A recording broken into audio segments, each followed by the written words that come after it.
Education एक बहुत crucial role play करती है in the development of a person, but a part of the population education facilities attain नहीं कर पाती हैं, और जिस पार्ट को एजुकेशन की फैसिलिटीज़ मिल पाती हैं वो बाद में इंडिया को ही छोड़ के चले जाते हैं for better job opportunities.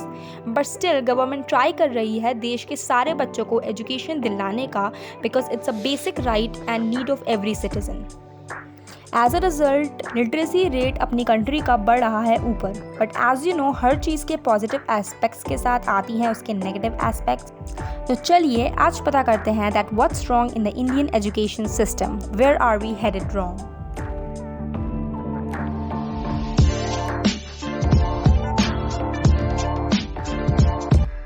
Legacy not honour. हमारी कंट्री में हम टैलेंट को मेज़र करते हैं ग्रेड्स के आधार पर, और ये बहुत ही आम बात है इंडिया में कि जिस बच्चे के 90% मार्क्स आते हैं उसे ब्रिलियंट कहना, और जिस बच्चे के एवरेज मार्क्स आए उसे कमज़ोर कहना, और ये भी कह देना कि उसका फ्यूचर कुछ खास नहीं होगा। इस टाइप का करिकुलम जो कि कॉलोनियल पीपल यानी ब्रिटिशर्स की तरफ से डिज़ाइंड है वो अभी भी है सोसाइटी में, जहाँ सिर्फ ग्रेड्स की वैल्यू होती है then achieving an all round development. Bookish knowledge बस जनरेशन टू जनरेशन पास होती जा रही है। Lack of interest. 90% of the education जो यहाँ दी जाती है वो थियोरेटिकल होती है, जिसमें बहुत कम स्कोप होता है फॉर प्रैक्टिकल लर्निंग और रिसर्च के लिए। स्पेस बचता ही नहीं for creative learning and thinking. Students हमेशा एक पर्टिकुलर सिलेबस से घिरे होते हैं, जिसकी वजह से उन्हें वक्त ही नहीं मिलता और ना ही कोई उन्हें इनकरेज करता है कुछ भी उस सिलेबस के अलावा ट्राई करने के लिए।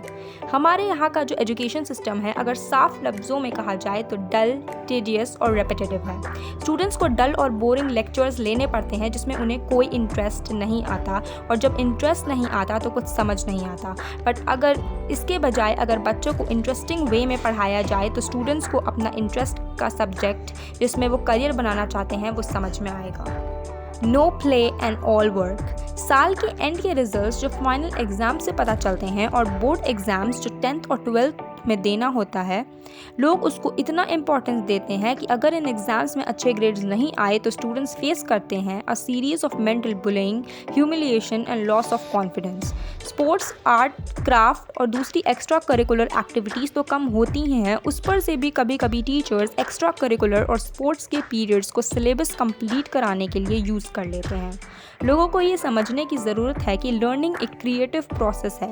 एक इंडिविजुअल थिंक करता है, रिएक्ट और एक्ट करता है, प्रोसेस करता है इन्फॉर्मेशन को with a blend of creative and practical conclusions. Learning के ऊपर ज़्यादा ध्यान देना चाहिए रादर देन के मार्क्स पर, और ये स्कूल और पेरेंट दोनों की तरफ से होना चाहिए। Creative blend as in learning. हमारे एजुकेशन सिस्टम को ज़रूरत है चेंज करने की उसके पैरामीटर्स ऑफ गुड सब्जेक्ट्स को। हमेशा से मैथ्स और साइंस को द मोस्ट इम्पॉर्टेंट सब्जेक्ट्स का टैग दिया गया है, बट सिर्फ मैथ्स और साइंस ही वो सब्जेक्ट्स नहीं जिससे हम एक अच्छा करियर बना सकते हैं। ज़रूरत है इक्वल इम्पॉर्टेंस देने की to the other social and literary subjects, ताकि स्टूडेंट्स हर सब्जेक्ट को एक बिगर और क्लियरर पिक्चर में देख सकें और रियलाइज़ कर सकें कि किस सब्जेक्ट में उनका एक्चुअल पैशन है। इन दी एंड एजुकेशन सबके लिए अवेलेबल हो ये ज़रूरी है, बट उसके ओवरऑल डेवलपमेंट पर भी ध्यान देना ज़रूरी है। ऐसा नहीं होना चाहिए कि स्टूडेंट्स का हार्ड वर्क सिर्फ तभी लोगों को दिखाई दे जब उनके ग्रेड्स अच्छे आएँ। It's high time in India. Government को ज़रूरत है ज़्यादा से ज़्यादा इन्वेस्ट करने की in modernised methods of education.